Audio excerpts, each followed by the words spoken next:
Tutorial time! What is up guys, it's your boy Coach Trifes, and in today's drip tutorial I'll be teaching you how to do the elusive and the super elusive, also known as the Joker.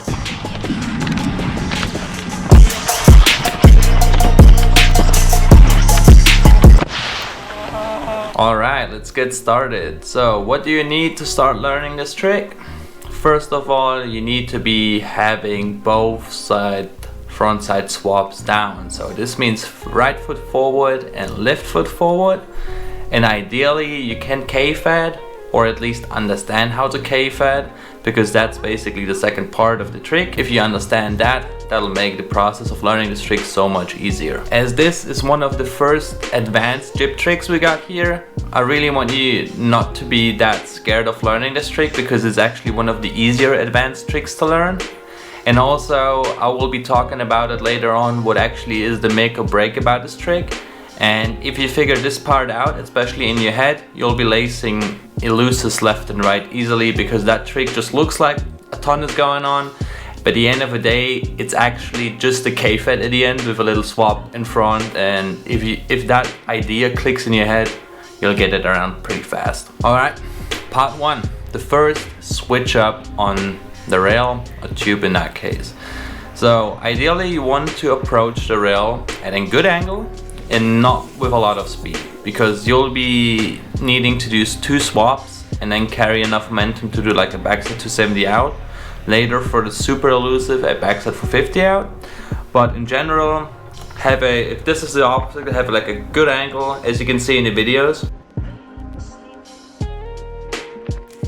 And you want to hop onto the rail with immediate pressure with your front foot and most of your weight on the back foot. Why? Because on this trick you can't afford to just get onto the obstacle first and then start pretzeling.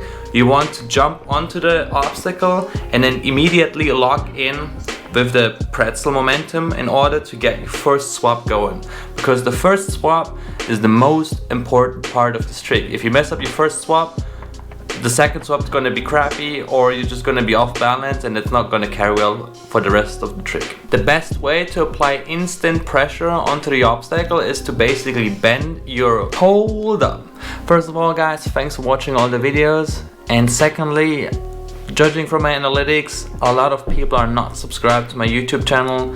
Please, for the love of God, of maintaining this YouTube channel and my motivation to run this stuff, subscribe if you enjoyed the content and if the tutorial somehow helped you to get your trick done.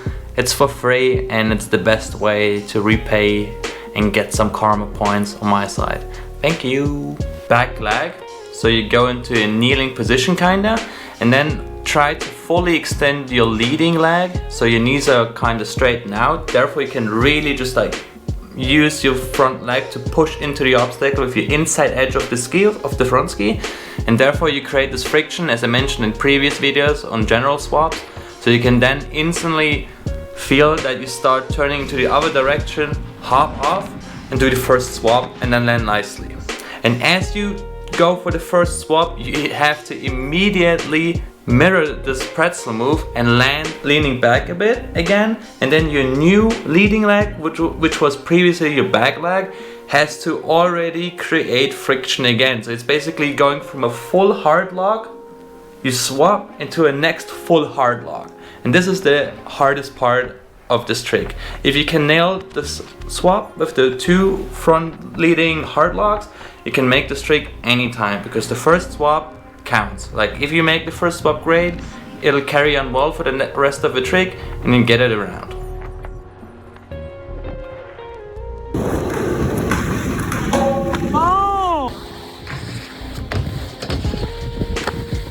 Another tip to make the first swap happen and to set yourself up nicely for the second swap: don't do full 180 swaps.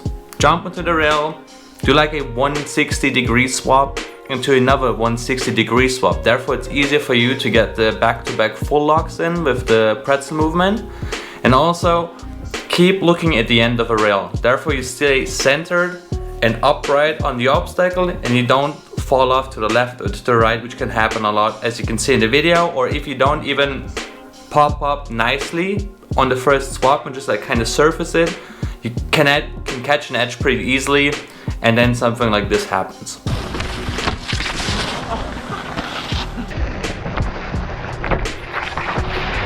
Now that we have covered part 1 with the first frontside switch up in a double lock system, we'll be talking about the second part, which is basically the second frontside switch up into a backside 270 out for the regular elusive and a backside 450 out for the super elusive. The difference between the two is just pretty simple. You just try to enhance carrying your momentum forward from the second swap.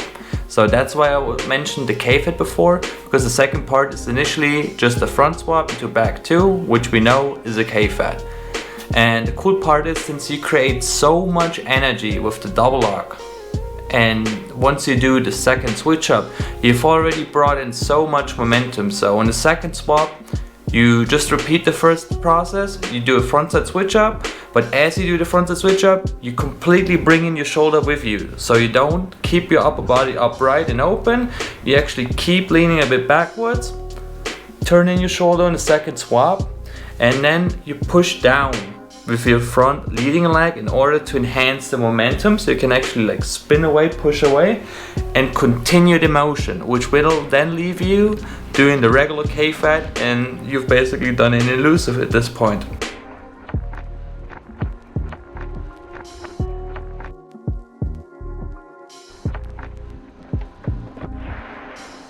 For the super elusive, you really just try to focus on enhancing that K-Fed momentum. What I mean by that is, on the second swap, you just continue to bring in your shoulder and push even harder with your leading leg, which points down. Raise your knees up and continue with a 450. Once you get out to try them, you will understand how easy the second part is and realize how much important the first part is over compared to the second one. Quick tips here for the second swap. Once you do the second swap, don't even bother to like lock yourself in again, you know, and keep stable. Just continue the momentum. This trick is all about maintaining momentum. So once you maintain the momentum after the second swap, go with the flow, continue to the rotation, and then you'll start to feel yourself if there is actually room for a 450 or a backside 270 out.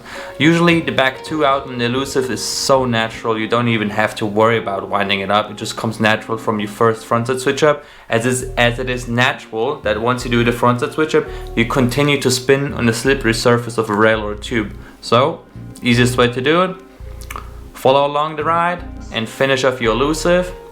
And with some extra more juice, you can actually finish up your super elusive. So yeah, I hope this tutorial helped you out, guys, on learning the elusive and super elusive. If you got any questions, just let me know down below, and I'll keep playing some of the elusives now and super elusive for you to review.